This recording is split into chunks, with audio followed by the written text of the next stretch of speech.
श्री गणेशाय नमः। श्री सरस्वते चरण कमलेभ्यो नमः। श्री गुरु चरण कमलेभ्यो नमः।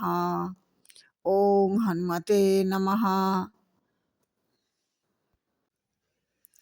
अखंड मंडलाकारं व्याप्तं येन चराचरं तत्पदं दर्शितं येन तस्मै श्री गुरुवे नमः। ऐसा वर दे दीजिए मुझे मेरे करतार, मन से तेरा भजन हो तन से हो पर उपकार। जय श्री राम।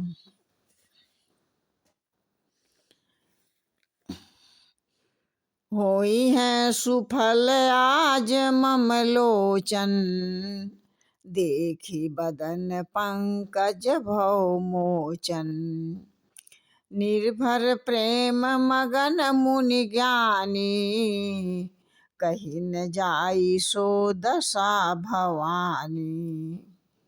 कहते हैं कि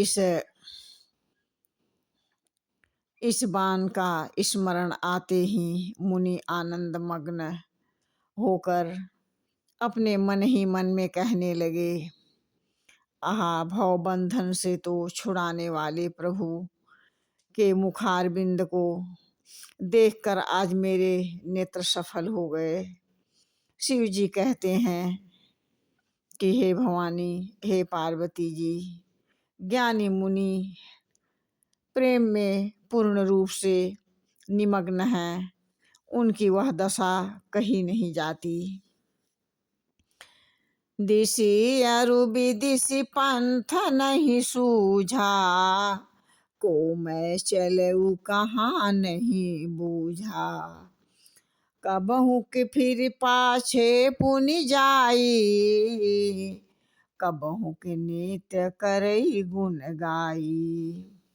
कहते हैं कि उन्हें दिशा विदिशा कोण आदि रास्ता कुछ भी नहीं सूझ रहा था। मैं कौन हूँ और कहाँ जा रहा हूँ इसका भी ज्ञान नहीं है।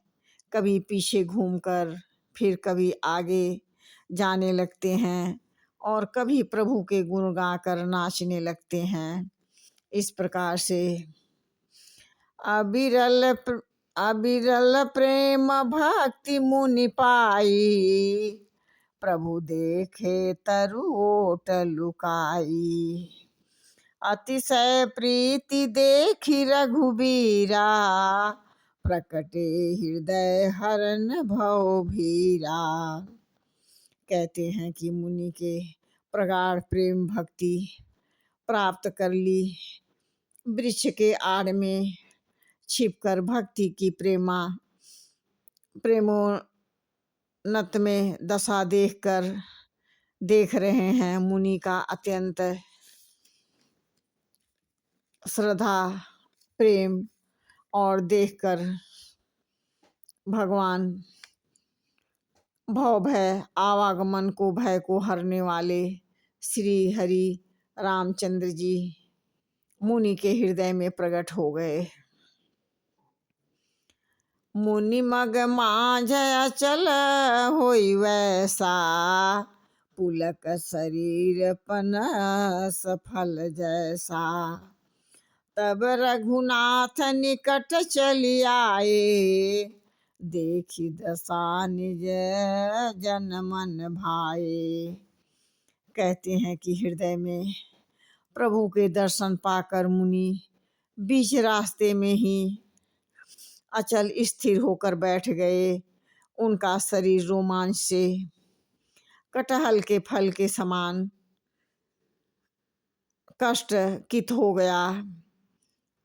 तब श्री रघुनाथ जी ने उनके पास चले आए और अपने भक्त की प्रेम की दशा देखकर मन में बहुत प्रसन्न हुए। कहते हैं मुनि ही राम बहु भांति जगावा, जागन ध्यान जनित सुख पावा। भूप रूप तब राम दुरावा, हृदय चतुर्भुज रूप दिखावा। परमात्मा श्री रामचंद्र जी ने पुनि तुरंत बहुत प्रकार से जगाया, पर मुनि ने नहीं जागे, क्योंकि उन्हें प्रभु के ध्यान का सुख प्राप्त हो रहा था। तन श्री रामचंद्र जी ने अपने राज रूप को छिपा लिया और उनके हृदय में अपना चतुर्भुज रूप प्रकट किया। फिर मुनि अकुलाई उठा तब कैसे, बिकलहीन मिन्न फनिबर जैसे। आगे देखी राम तन श्यामा, सीता सहित सुख धामा। कहते हैं कि इष्ट स्वरूप के अंतर्ध्यान होते ही मुनि ऐसे व्याकुल हो उठे, जैसे शेष मणिधर सर्प मणि के बिना व्याकुल हो जाता है। मुनि ने अपने सामने सीता जी और लक्ष्मण जी सहित श्याम सुंदर विग्रह सुखधाम श्री रामचंद्र जी को देखे। पर उलकुटई चरणन लागी, प्रेम मगन मुनिवर बड़ भागी। भुज विशाल गही लिए उठाई, परम प्रीति राखे उर लाई। प्रेम में मग्न हुए वे बड़भागी श्रेष्ठ मुनि लाठी की तरह गिरकर श्री रामचंद्र जी के चरणों में लग गए। परमात्मा श्री रामचंद्र जी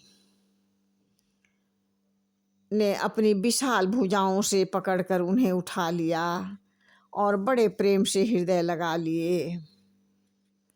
मुनि ही मिलत सस्नेह कृपाला, मुनि ही मिलत अस स्नेह कृपाला। कनक तरुही जनु भेटत माला, राम बदन बिलोक मुनि ठाढ़ा। मानहु चित्र माझ लिखी काढ़ा। कृपालु श्री रामचंद्र जी मुनि से मिलते हुए ऐसे सुशोभित हो रहे हैं, मानो सोने की वृक्ष से तमाल का वृक्ष गले लगकर मिल रहा हो। मुनि अचंभा होकर खड़े हो गए और टकटकी लगाकर प्रभु राम जी का मुख देख रहे हैं, मानो चित्र में लिखकर बताए गए हों। इस प्रकार से तब मुनि हृदय धीर धरी, गही पद बारहि बार। निज आश्रम प्रभु आनि कर, पूजा विविधि प्रकार।